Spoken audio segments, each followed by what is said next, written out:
Bueno, bienvenidos a todos a Tiempo Fuera. Hoy tenemos un invitado muy especial, nuestro primer jugador de la NBA, Daniel Gafford. Well, Daniel, how are you? I'm good. How are you? We're doing great. First of all, we wanted to talk a little bit about your early career. Mhm. Basically, who made you or what made you start your basketball journey? Um, the guy that really made me start my basketball journey at a young age was for sure Kobe Bryant, of course. Kobe was one of the guys that I watched all the time when I was growing up. So those are one of the guys that I really kind of like, you know, use as inspiration to help me, grow and stuff and become more accumulated to the game. I really wasn't too fond of the game at first, but as life went on, as I figured out, the game of basketball in general at the beginning, and when I started and stuff, I kind of fell in love with the game. And then after that, when it came to my journey to college and stuff, Bobby Portis, the guy that played in Arkansas the year before me and stuff, he kind of inspired me a little bit more too, just because of how he played and stuff, played with so much energy, so much fight, dog, all of that. So those are the main two guys that really kind of like helped with inspiration on me, just really just pursuing like my dream and my career with basketball. Excellent. And do you remember at which moment you felt that passion to play basketball? In my young ages, I really kind of like locked in with basketball to where like I had a love for the game around ninth grade. That's when I finally like started to take it serious. Like before then, I started kind of like playing simulated a little bit at, an early age, but a little bit like later on in my early ages, like kind of like at the last second. I was playing with teams and stuff before locally, but I really wasn't too serious about it then. I was just doing it just to do it, just to have some type of hobby to do, just to see if I really kind of liked it. Man, I really was like back and forth with it. Great. Great. And also, well, you obviously got drafted by the Bulls. You were in the second round in the 38th position, I believe. How did you feel when you got your name called up to the stage and, The feeling was, it was a lot of emotions that night. It was happy, excited, like it was just happy, excited, nervous, all of the above, basically. Any type of positive emotion you could feel, that's what I was feeling that night. And when like I finally got my name called, it was just something that I felt like, I finally succeeded at something that I really wanted to do and really wanted to achieve. Because, there was a lot of failures and so on before getting to that point. But finally getting to that point and just hearing my name called on the stage, getting drafted, no matter what number it was, it was something that really, sits deep with me because, I worked myself from the ground up when it came to life, and just getting to that position in my career is something that I really just, I keep in the back of my head day in, day out. That's what keeps me going. Great. And Daniel, what was that welcome to the NBA moment? My welcome to the NBA moment is the first game I played against Steven Adams. Steven Adams is a unit, you know what I'm saying? So, I was expecting, a real physical game and whatnot. But once I got into the game, I fully understood that the physicality was on a whole different level. We were on the free throw line. He came up and he just kind of like nudged my hip and kind of pushed me off my base and whatnot. But it was just like, just like a light tap basically. And he shoved me halfway across the paint basically. So, that was my welcome to the NBA moment. Just really just welcome to, a whole different world of physicality, a whole different world of pacing, all of that. It just really woke me up in that moment. So that was mine for sure. I got a lot of others, but that was the main one that really sticks out. And is he really the strongest man in the NBA? From my experience, I would say him, Valanciunas, what's the guy's name from Portland? I forgot his name. Nurkic. I forgot his last name. Say again. Nurkic. Nurkic, yes. Nurkic, Vucevic, all those guys, all those big guys, man, all those big foreign guys, man. It's like, they live buildings when they go back home and stuff. They have a different type of strength. So, you got to be really prepared for them like a week before you play them. You might have games that week, but still prepare for that. But still prepare for that guy at the end of the week because it's going to be a long night. Plain and simple.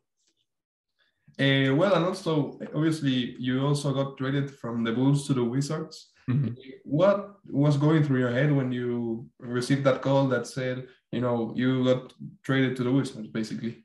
It was just, I would say it was a complete reset for me. Really just a type of start over type deal to where I could go somewhere and find my foundation, find my grounding, you know, because I feel like in Chicago, I was trying to do a lot of stuff that I wasn't going to be able to do, you know, in my early years, and being, you know, the draft pick that I wasn't going to have that much freedom, I would say.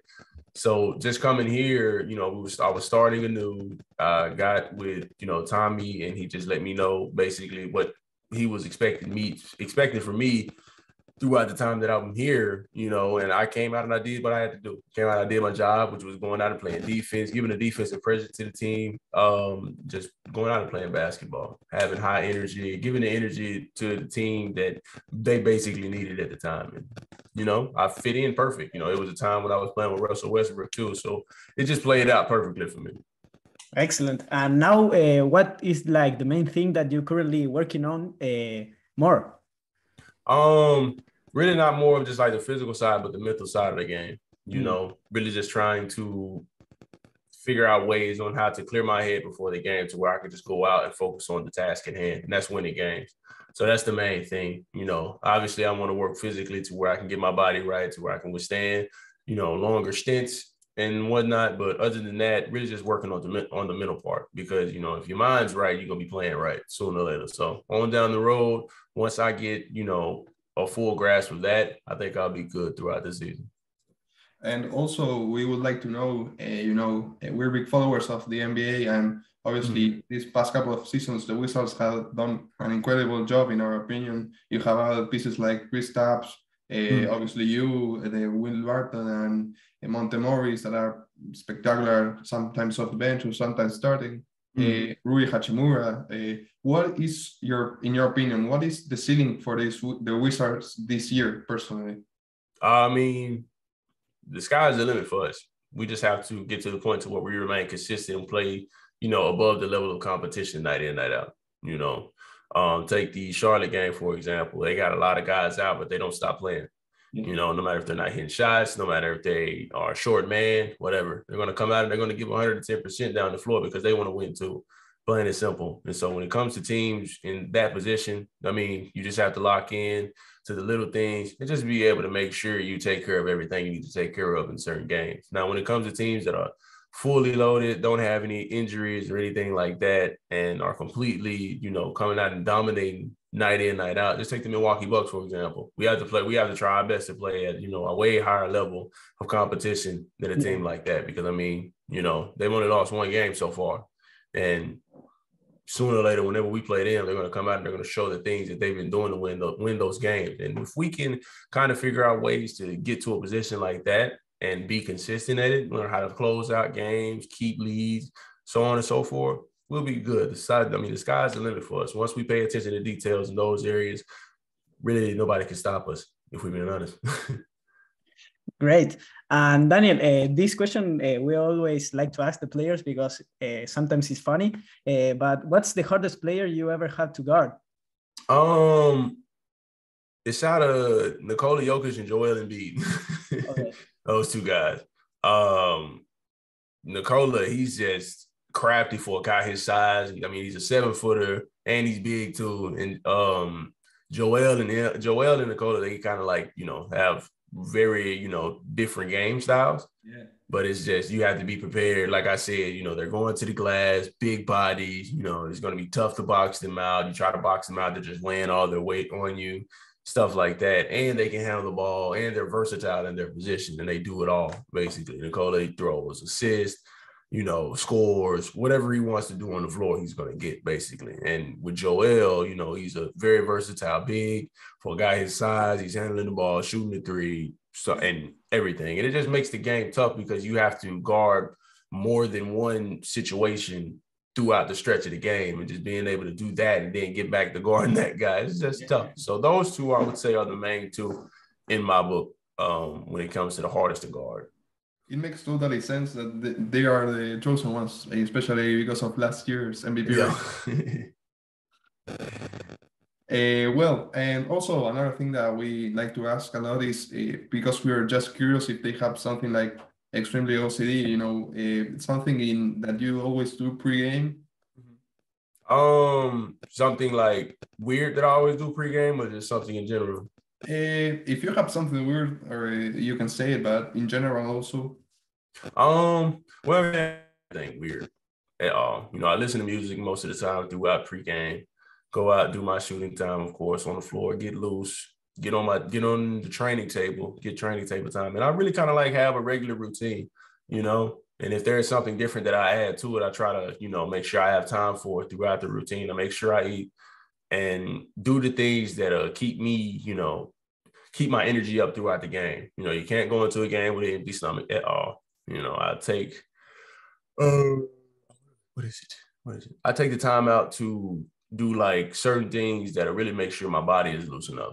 You know, because I don't want to go out there on the floor and have stiffness like in my left hamstring and the rest of my body is ready to go. You know, so Excellent. And well done. Moving on to the last section. This one is one of our personal favorite. It has nothing related to basketball. It is called Flash Questions, and the faster you can answer, the better. Okay. So whenever you're ready, we go. I got you. Favorite movie? Favorite movie? Bullet Train. Favorite TV show? Favorite TV show? Martin. Not including basketball. What sport do you watch or play the most? Football, of course. Teammate you spend the most time with? I spend a lot of time with Anthony Gill. Favorite food? Favorite food? Chicken, of course. We know we recently partnered with Call of Duty, but favorite video game? Favorite video game? Oh, that's a tough one. Because I play a variety of video games. My favorite video game franchise is Uncharted. So let's just say that. Excellent. Hot or cold? Hot or cold? Yeah. I prefer cold. One dream left to accomplish, not basketball related. Say that again. One dream left to accomplish, not basketball related. One dream accomplished? Is that what you said? Yeah. Left. But not without relation to basketball. I got married. Got married on June 8th. Congratulations. Thank you. Favorite artist? Favorite artist, J. Cole. Same. And favorite basketball shoes? Basketball shoes, Anta right now. Anta are my favorite basketball shoes. Hopefully I see what I did there. I sign with those guys. I got to say that. Great. And also before we go, I just wanted to mention really quick, we know that, we posted on our stories that you are hosting like an annual holiday jingle ball where people can donate toys, coats, socks, scarves, hats, gloves. Also have donate money to you to help people.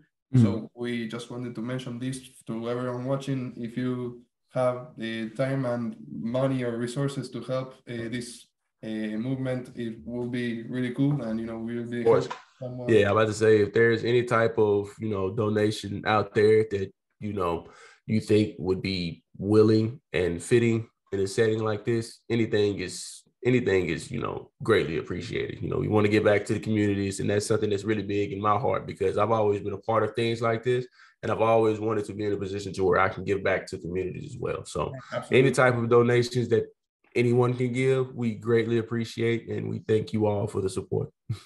Perfect. Dan, that's basically it. We really appreciate you taking the time to be here. For sure. We were really excited to have this interview. You're our first NBA player in the channel. So, and we'll keep in touch to tell you when the interview is going to post and everything. Of course. Thank you guys for having me on. I had a good time. No Thank you, Dan. Thank you, Dan. All right. Y'all have a good one. Thank you.